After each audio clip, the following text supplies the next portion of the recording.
Un millionnaire est témoin de 3 pauvres garçons de génie qui apprennent à parler à sa fille handicapée non-verbale, et cette rencontre change leur vie pour toujours. Faites-moi savoir dans les commentaires d'où vous regardez. C'est toujours incroyable de voir de tels moments. Passons maintenant à l'histoire. Richard Coleman se tenait immobile près de la fenêtre de son grand manoir de Beacon Hill, les yeux fixés sur l'horizon nocturne de Boston. La ville brillait sur le ciel qui s'assombrissait, un contraste saisissant avec l'obscurité lourde qui s'était installée au plus profond de son cœur. La voix du médecin à côté de lui était douce mais ferme. « Monsieur Coleman, je crains que nous ne soyons toujours pas en mesure de déterminer la cause de la régression d'Olivia. » Les doigts de Richard se crispèrent étroitement autour du rapport médical, froissant le papier coûteux sous sa poigne. Sa fille au son miracle de 7 ans avait cessé de répondre à aucun stimuli il y a 3 semaines. Pas de contact visuel, pas d'interaction, rien d'autre qu'un vide obsédant dans des yeux qui brillaient autrefois d'une intelligence tranquille. « C'est inacceptable », a-t-il déclaré, d'une voix basse et contrôlée malgré la tempête qui faisait rage en lui. À 48 ans, Richard avait bâti un empire technologique à partir de rien. Les problèmes qu'il ne pouvait pas résoudre avec de l'argent ou de l'influence étaient un territoire inconnu. « J'ai fait venir des spécialistes du monde entier.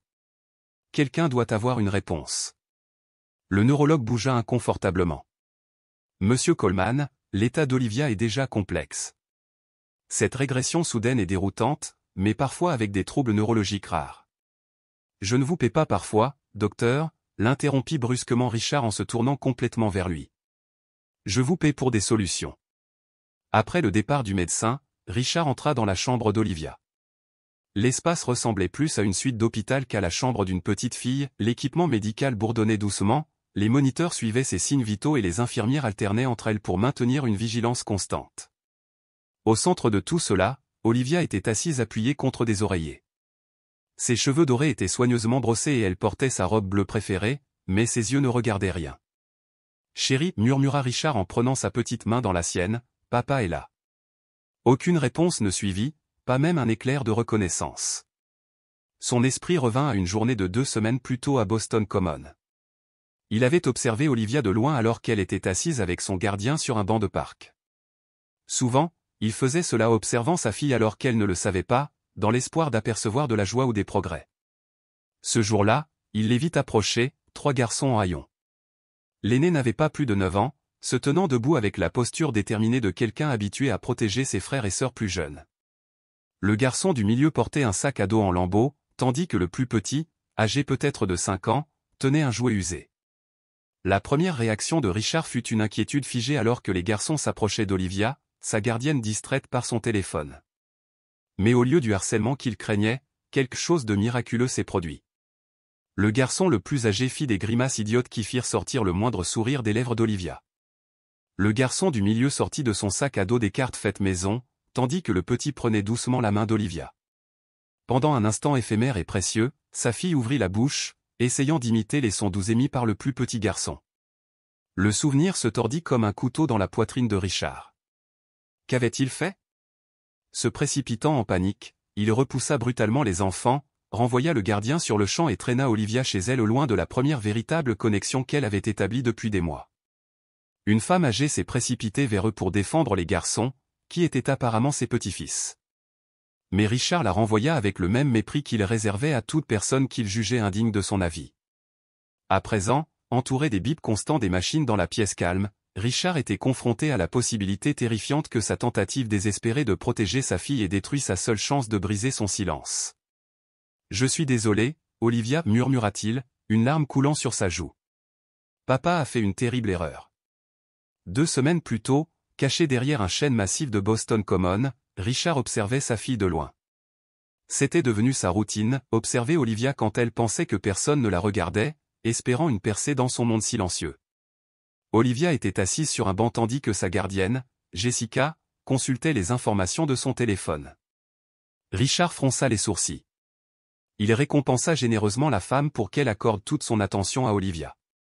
Son irritation s'accentua lorsqu'il aperçut 3 garçons échevelés s'approcher, Tyler, l'aîné, maigre, le regard déterminé, d'environ 9 ans, Lucas, 7 ans environ, serrant un sac à dos en lambeaux, et Mason, le plus petit, pas plus de 5 ans, vêtu de vêtements trop grands et coiffé d'une tignasse rebelle. Se tendant pour intervenir, Richard resta figé sur place alors que le garçon le plus âgé commençait à faire des grimaces élaborées et idiotes. À son incrédulité, les lèvres d'Olivia se contractèrent en l'ombre d'un sourire.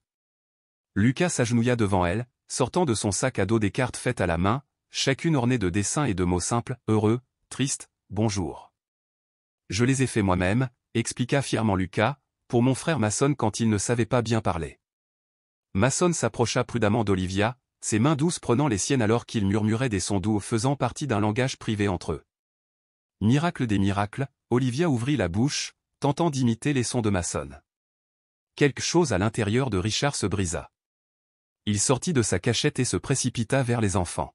« Éloignez-vous d'elle !» cria-t-il en repoussant brutalement Tyler. « Jessica, tu es virée. Fais tes valises immédiatement. » Alors qu'il saisissait le bras d'Olivia pour l'éloigner, une femme âgée en Martha se précipita vers eux, le visage rouge d'indignation. « Que penses-tu faire » a-t-elle demandé. « Ce sont mes petits-fils. » Richard a répondu, « Vos petits-fils devraient être à l'école et ne pas harceler les enfants vulnérables. Gardez-les loin de ma fille. » Martha a tenu bon, insistant sur le fait qu'ils étaient seulement gentils et quelque chose dont Richard pourrait apprendre. « Je n'ai pas besoin des conseils parentaux de quelqu'un qui laisse les enfants se déchaîner, rétorque-t-il froidement. En tirant Olivia loin d'elle, il ne remarqua pas son regard par-dessus son épaule, le regard empli de désir, tandis qu'il suivait les trois garçons. Pour la première fois depuis des mois, quelque chose s'était éveillé en elle, une connexion, et il l'avait rompue instantanément. Martha les regarda partir, le visage buriné, triste mais résolu. « Venez, les garçons, dit-elle doucement. Certaines personnes ne voient pas au-delà des apparences. » Tyler serra fermement les mains de ses frères. « Mais la fille muette était heureuse avec nous. »« Je sais, mon enfant, » soupira Martha. Ni Richard ni Martha ne réalisaient alors à quel point leur vie allait bientôt s'entremêler, ni à quel point ces trois petits garçons allaient tout changer pour le millionnaire solitaire et sa fille silencieuse. Les jours qui ont suivi l'incident du parc sont devenus de plus en plus pénibles pour Richard. Chaque matin, il entrait dans la chambre d'Olivia avec un optimisme forcé, pour se retrouver face au même regard vide. Elle refusait de manger, évitait le contact visuel et semblait s'être complètement retirée dans son propre monde. « Monsieur Coleman », dit prudemment le docteur Sarah Reynolds, ses yeux expérimentés étudiant Olivia alors que l'enfant était assise immobile sur son lit. « Est-ce que quelque chose de traumatisant s'est produit récemment ? Des changements dans sa routine ou son environnement ?» Richard écarta la question. « Rien d'extraordinaire. Juste les rendez-vous et les thérapies habituelles. » Mais il a commodément omis l'incident du parc où quelque chose dans son souvenir le mettait mal à l'aise. Peut-être était-ce son propre comportement, ou le fait indéniable qu'Olivia avait réagi à ses enfants d'une manière qu'elle n'avait jamais eue avec ses chers spécialistes. « Je vais augmenter son programme de thérapie », a déclaré Richard en sortant son téléphone. « Et j'ai commandé ce nouvel équipement de réponse neuronale en Suisse. Il sera là d'ici mercredi. » Le docteur Reynolds soupira. M. Coleman, plus n'est pas toujours mieux.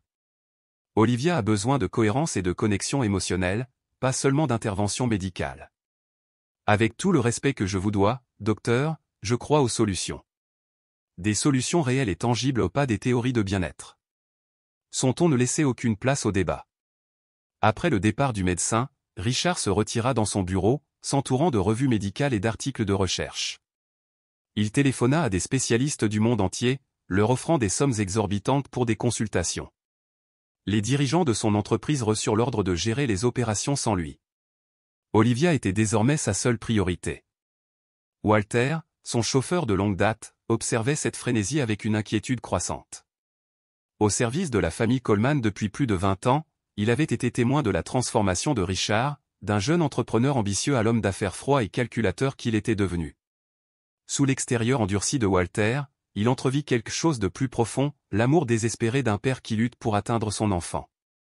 Tard dans la soirée, Walter livrait du café frais au bureau de Richard lorsqu'il a trouvé son employeur regardant fixement le mur, des rapports médicaux éparpillés sur le bureau. « Rien ne fonctionne », murmura Richard plus pour lui-même que pour Walter. « J'ai embauché les meilleurs esprits de la médecine. J'ai dépensé des millions pour résoudre ce problème. Pourquoi ne puis-je pas le résoudre ?» Walter hésita, puis posa soigneusement la tasse de café. « Peut-être, monsieur, certaines choses ne sont pas censées être réparées. Mais compris ? Richard leva brusquement les yeux. Qu'est-ce que ça veut dire? Juste ça. Peut-être que Miss Olivia a besoin de quelque chose de différent de ce que les médicaments peuvent fournir. Pendant un bref instant, la façade soigneusement construite de Richard s'est fissurée, révélant le père terrifié en dessous. Et si je la perds, Walter? Et si elle ne me revient jamais? Walter hocha solennellement la tête, comprenant la peur inexprimée. Parfois, monsieur, les réponses viennent d'endroits inattendus.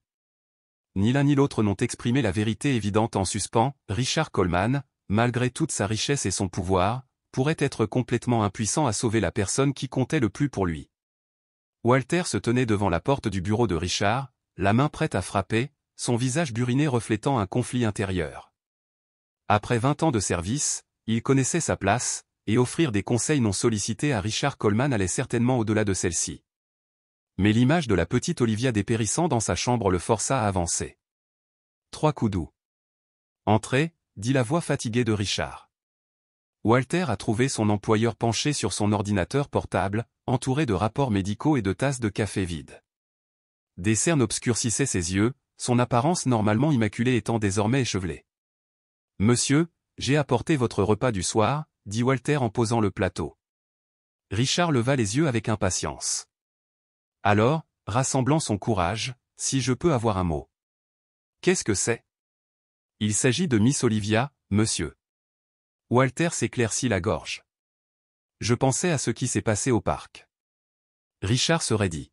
« Et alors ?»« Ces enfants, monsieur. » Je n'ai jamais vu Miss Olivia répondre à qui que ce soit comme elle l'a fait avec eux.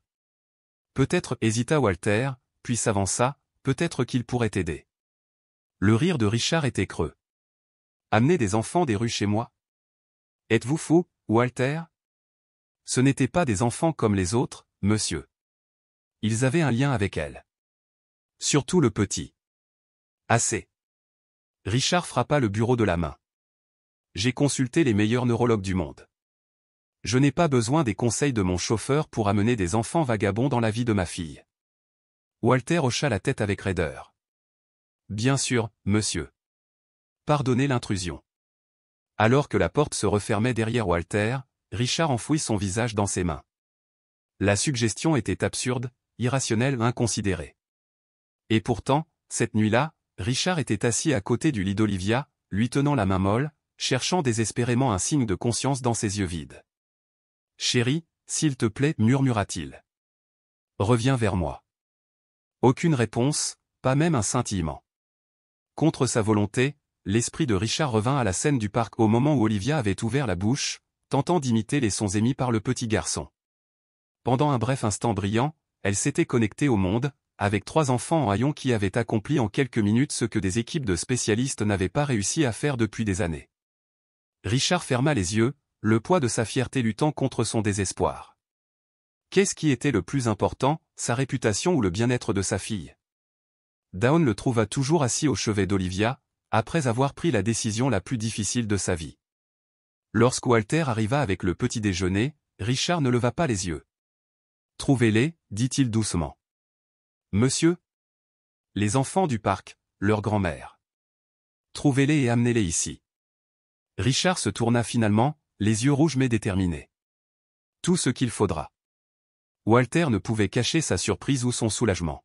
« Oui, monsieur. Tout de suite. » Alors que Walter sortait précipitamment, Richard se retourna vers sa fille. « J'espère que je ne commets pas une autre terrible erreur, » murmura-t-il.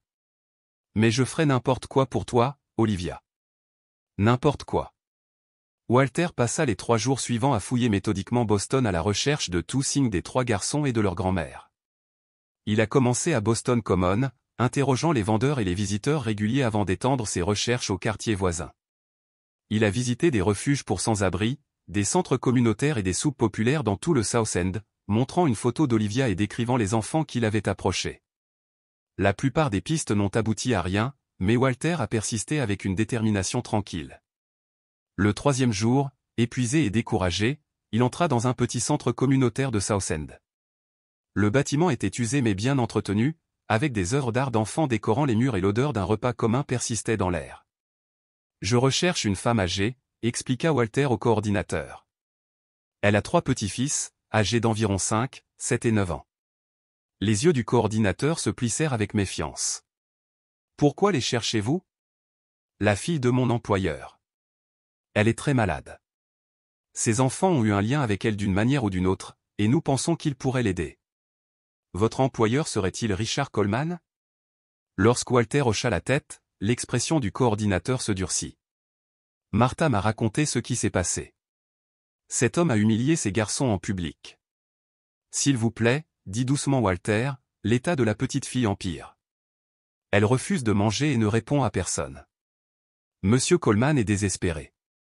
Avant que le coordinateur ne puisse répondre, une voix s'éleva derrière eux.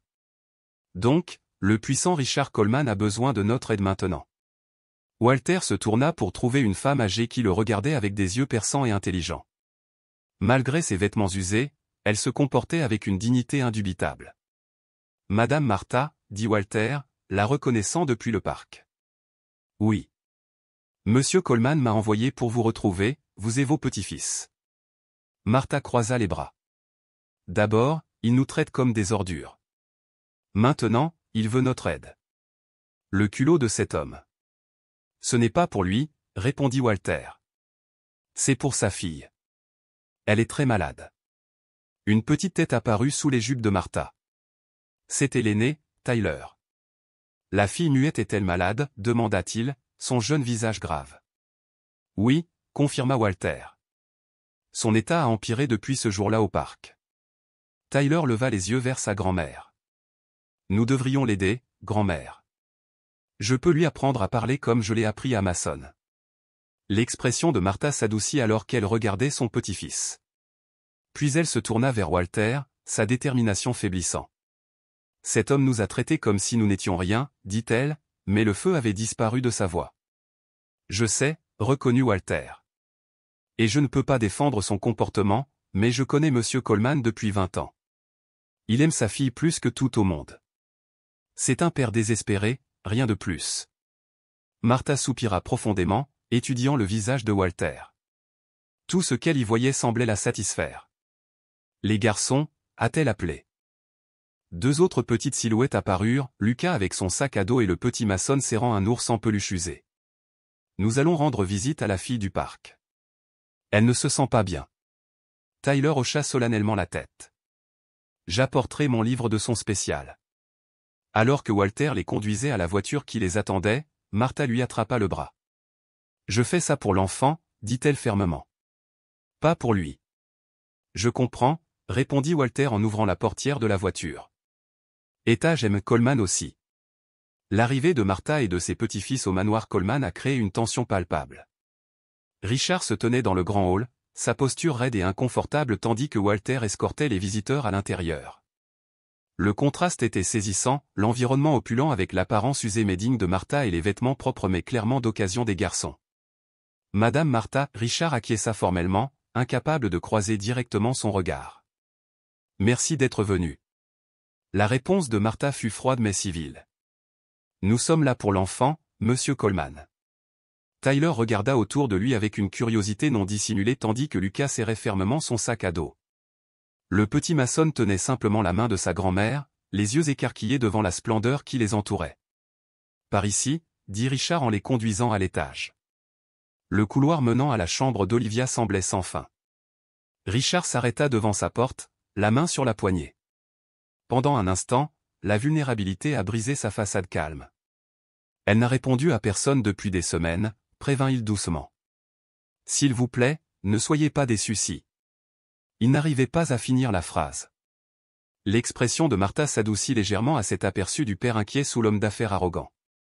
À l'intérieur, Olivia était allongée contre ses oreillers, le visage tourné vers la fenêtre.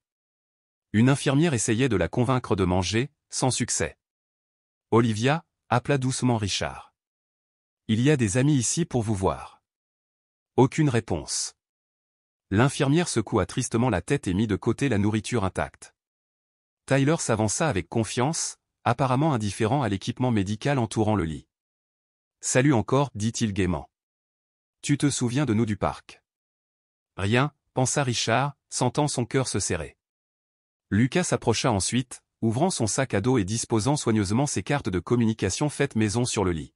« J'ai apporté mes cartes spéciales, expliqua-t-il en les étalant avec douceur.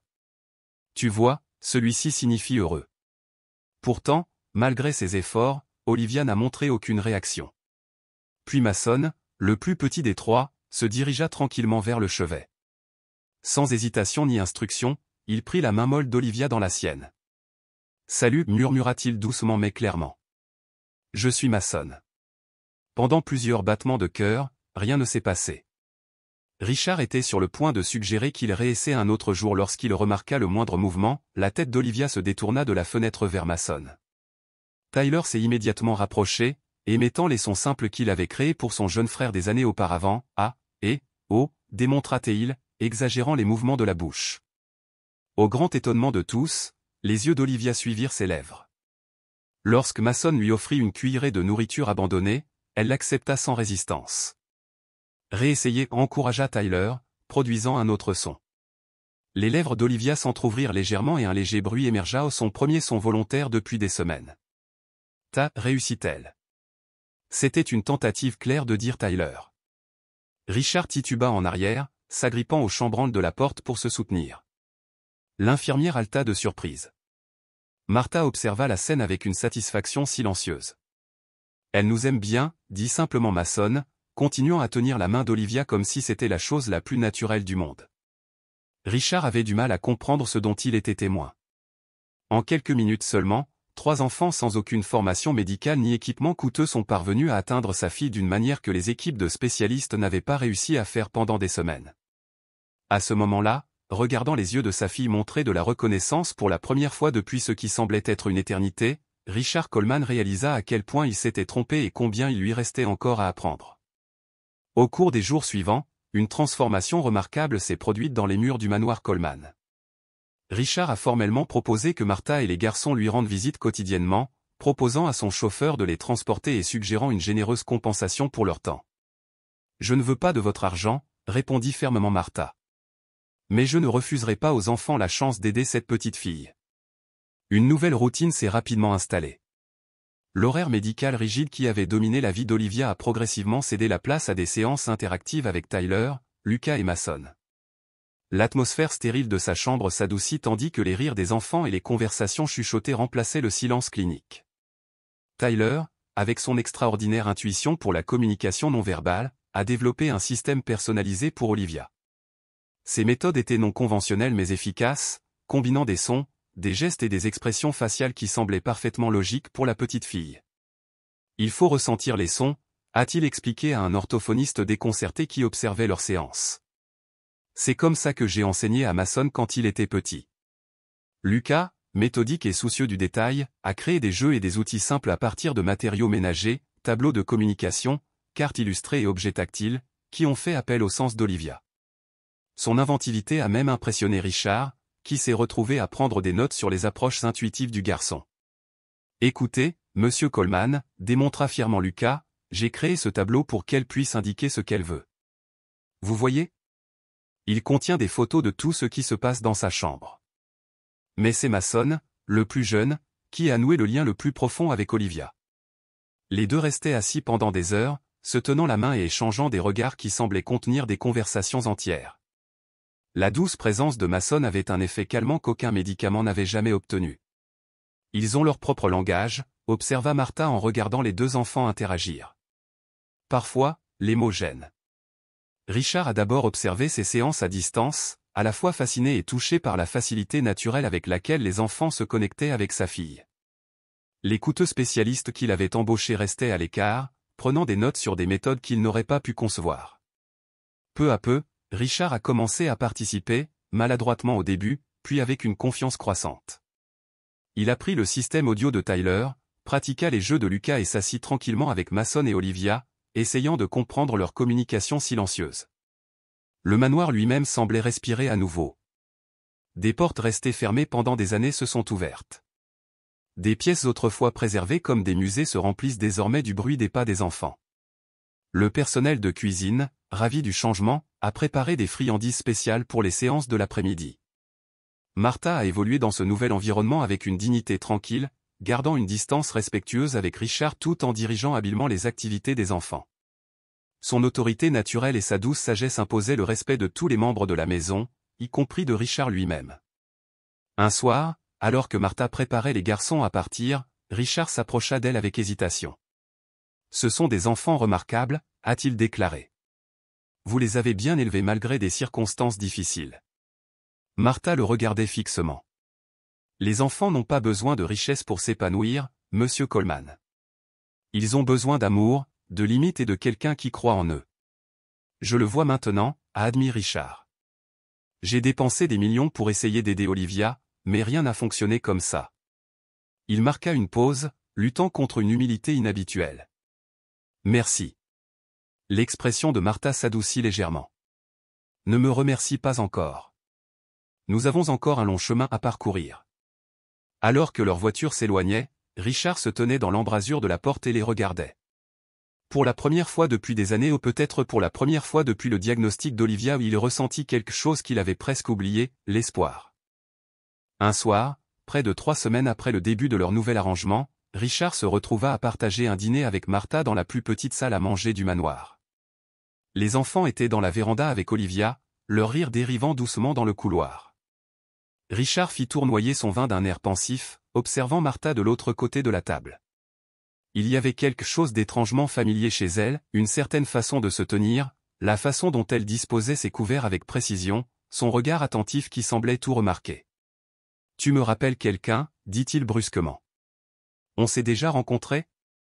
Avant le parc, je veux dire. » Martha posa soigneusement sa fourchette.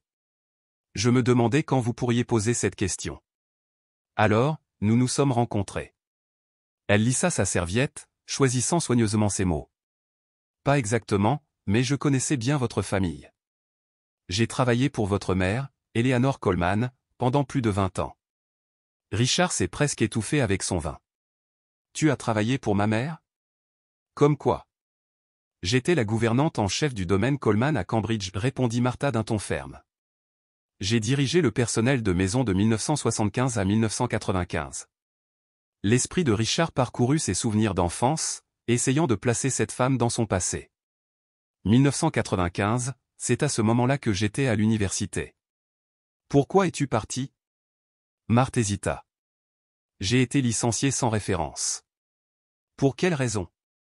Ta mère a découvert que ton frère Alex passait du temps avec mon fils Édouard. Ils étaient devenus amis malgré les différences de position de notre famille. Les yeux de Martha contenaient un soupçon de vieille douleur. Eleanor n'a pas jugé approprié que son fils s'associe au garçon de la gouvernante. Richard se rassit, abasourdi. Alex n'en a jamais parlé. Il ne l'aurait pas fait. Ta mère a été très claire sur le fait que l'amitié était interdite. La voix de Martha resta neutre, mais ses mains étaient fermement serrées sur ses genoux. Nous étions partis dans la journée. Une pensée terrible frappa Richard. Alexandre, murmura-t-il. Était-il le père de... Non, l'interrompit fermement Martha. Édouard était leur père. Mon fils. Que lui est-il arrivé ? Demanda Richard, redoutant la réponse. Édouard ne s'est jamais remis d'un déracinement si soudain. Il a grandi en colère et plein de ressentiment. La voix de Martha hésita légèrement. Il s'est marié jeune, mais quand Anna est tombée enceinte de Tyler, il les a abandonnés. Le schéma s'est répété avec Lucas et Mason. Il va et vient de leur vie, plus fantôme que père. Richard se sentait malade.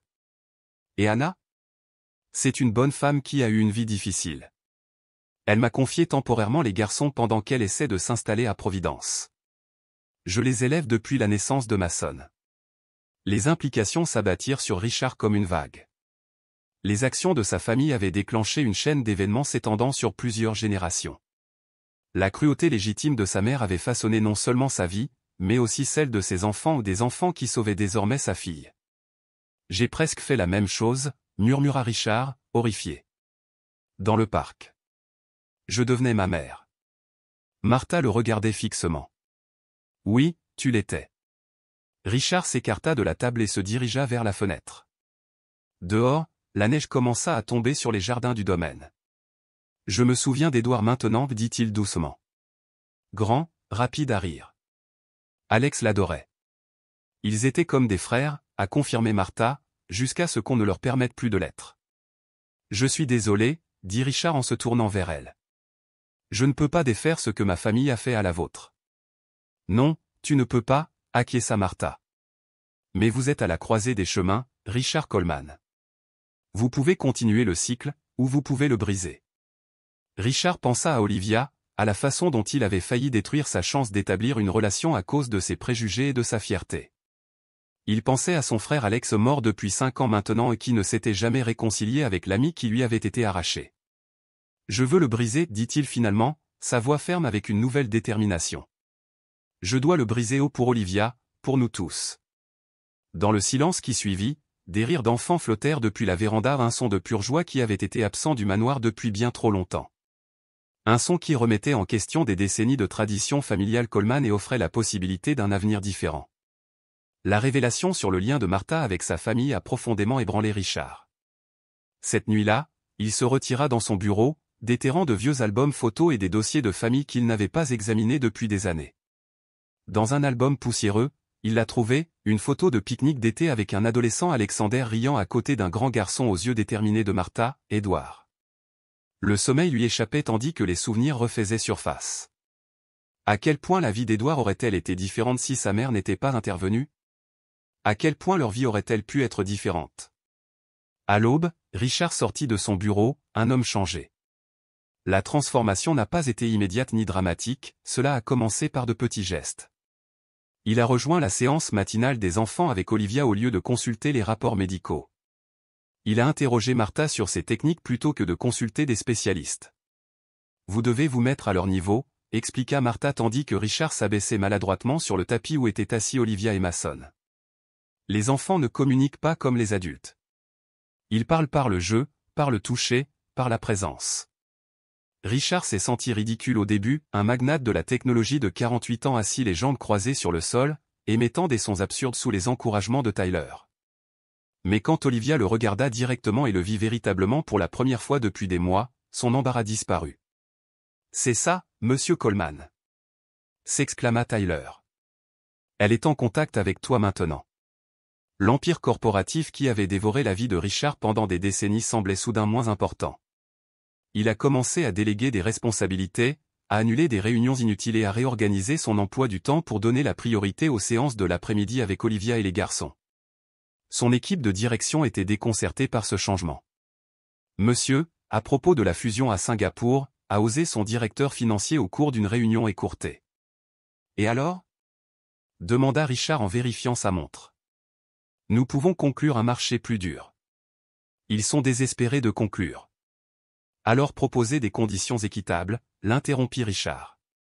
Je veux des partenaires, pas des victimes, et je dois être à la maison à 3 heures. Le changement s'est étendu au-delà de ses pratiques commerciales. Richard a commencé à citer le nom du personnel du manoir, à s'enquérir de leur famille et à remarquer leurs contributions. Walter, qui était au service de la famille pendant des décennies, a été particulièrement abasourdi lorsque Richard a insisté pour qu'il les rejoigne pour le dîner un soir. Tu avais raison, Walter, a admis Richard au dessert. Les réponses sont venues d'endroits inattendus. Le changement le plus important, cependant, a été dans l'approche de Richard à l'égard des soins d'Olivia. Le matériel médical a été progressivement déplacé vers une pièce latérale. Le programme thérapeutique rigoureux a cédé la place à une routine plus équilibrée intégrant jeu, repos et interaction naturelle. Le docteur Reynolds a observé ces changements avec une approbation discrète. Vous voyez enfin votre fille, pas seulement son état, a-t-elle noté lors d'une visite de suivi. J'essayais de la réparer, a avoué Richard, mais elle n'avait pas besoin d'être réparée. Alors qu'Olivia commençait à former davantage de sons et à répondre au système de communication développé par Tyler, Richard se retrouva à douter de toutes ces hypothèses. Sa richesse, son statut et son pouvoir, rien de tout cela n'avait aidé sa fille. Au lieu de cela, il avait fallu 3 enfants issus des marges de la société pour lui montrer à quoi ressemblait une véritable connexion. Un soir, alors que Richard regardait Mason et Olivia se rapprocher, Martha le rejoignit près de la fenêtre. « Tu es différent, observa-t-elle. »« J'essaie de l'être, a-t-il répondu. J'ai passé des années à devenir exactement ce que ma mère voulait, froid, efficace, réussi. Je n'ai jamais remis cela en question jusqu'à présent. Il n'est jamais trop tard pour changer de cap, a déclaré Martha. Regarde Olivia. Il y a un mois, elle était injoignable. Maintenant, elle dessine avec Mason et apprend le système audio de Tyler. À cause de votre famille, reconnut Richard. Ces mêmes personnes que ma mère aurait tenues à distance. Martha l'étudia pensivement. C'est peut-être là la leçon de tout cela. Les barrières que nous créons, richesse, statut, éducation, ne nous protègent pas. Elles nous isolent. Dehors, la neige a continué à tomber ce soir-là à Boston, recouvrant les jardins bien entretenus d'une couverture blanche qui ne faisait aucune distinction entre les plantes